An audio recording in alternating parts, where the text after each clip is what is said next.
Estados Unidos vive meses de intensa agitación en las fábricas y en las calles. Finalmente, el 1 de mayo es convocada la primera huelga general por las 8 horas. Aquel día, miles de trabajadores se movilizan y Chicago es el epicentro de los acontecimientos. La clase obrera desafía el poder de los capitalistas y por lo tanto la represión no se hace esperar. El ensañamiento policial es tal que varios trabajadores caen asesinados y otros tantos son heridos. A pesar de todo, el movimiento no se detiene. Ahora los huelguistas se concentran frente a las puertas de la fábrica McCormick. Allí, la patronal impide la organización y acaba de despedir a más de 1000 obreros. Spies, dirigente anarquista, lidera el acto.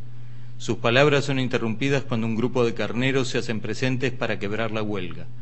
Los enfrentamientos no tardan en llegar, pero en ese instante la policía comienza a disparar a mansalva.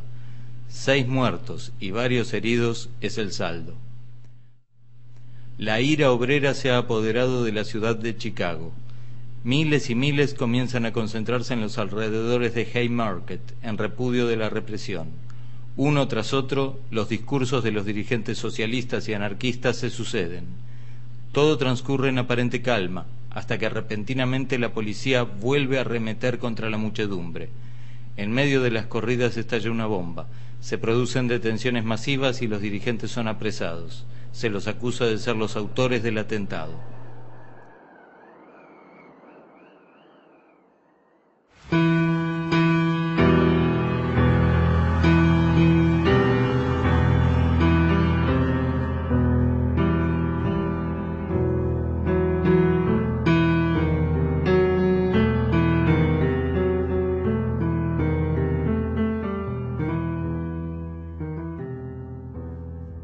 La farsa comienza a rodar. Se los acusa de pertenecer a una sociedad secreta cuyo fin es destruir, a través de la dinamita, el orden establecido. Todo está armado para condenarlos. Con entusiasmo se nombra al gran jurado. El mismo se constituye con hombres de moral intachable. Todos desprecian la causa del proletariado. Frente a él desfilan más de 1000 individuos, testigos falsos, cuyo prejuicio hacia anarquistas y socialistas queda evidenciado de antemano. El fiscal del Estado hace su tarea, una tarea ruin e ineficaz. Nada pudo ser probado, pero poco importa eso, porque las cartas ya están echadas. La clase dominante está dispuesta a brindar una lección ejemplar. Un apasionamiento febril, lleno de odio y venganza, la invade. El plomo es el mejor alimento para los huelguistas.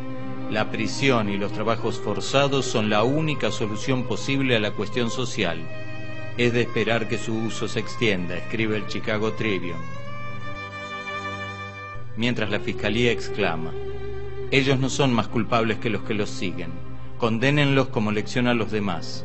Ahórquenlos para salvaguardar nuestra sociedad. Norteamérica se viste con el atuendo de la muerte y el mundo asiste a un espectáculo espeluznante.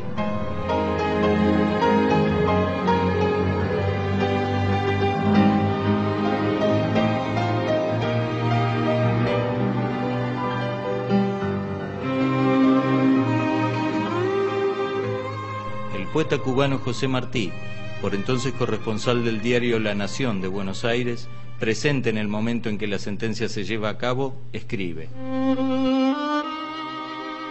salen de sus celdas, se dan la mano, sonríen, les leen la sentencia, les sujetan las manos por la espalda con esposas, les ciñen los brazos al cuerpo con una faja de cuero y les ponen una mortaja blanca como la túnica de los catecúmenos cristianos.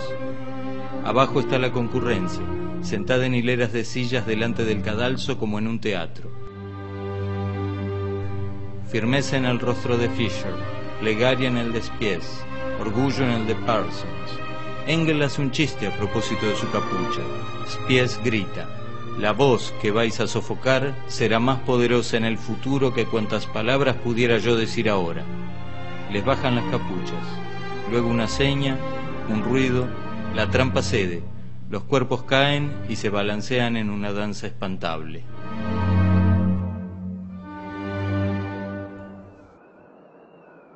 Albert Parsons, August Spies, Georg Engel, Adolf Fischer, Louis Ling, Michael Schwab y Samuel Fielden.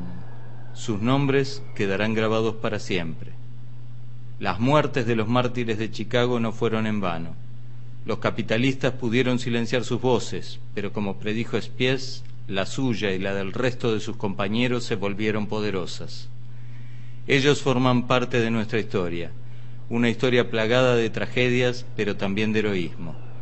Aún en ese momento dramático, cuando el final se acercaba, aquellos luchadores se erguieron valientemente ante sus verdugos para sentenciar.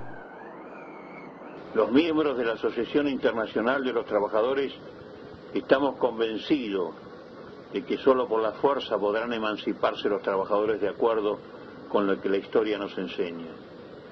En ella podemos aprender que la fuerza libertó a los primeros colonizadores de nuestro país, que solo por la fuerza fue abolida la esclavitud y que así como fue ahorcado el primero que en este país agitó a la opinión contra la esclavitud, vamos a ser ahorcados nosotros. ¿En qué consiste mi crimen? En que he trabajado por el establecimiento de un sistema social donde sea imposible que mientras unos amontonan millones, otros caen en la degradación y la miseria. Así como el agua y el aire son libres para todos, así la tierra y las invenciones de los hombres de ciencias deben ser utilizados en beneficio de todos.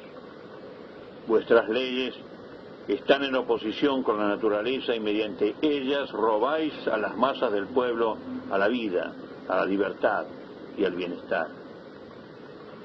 No combato individualmente a los capitalistas, combato al sistema que produce sus privilegios.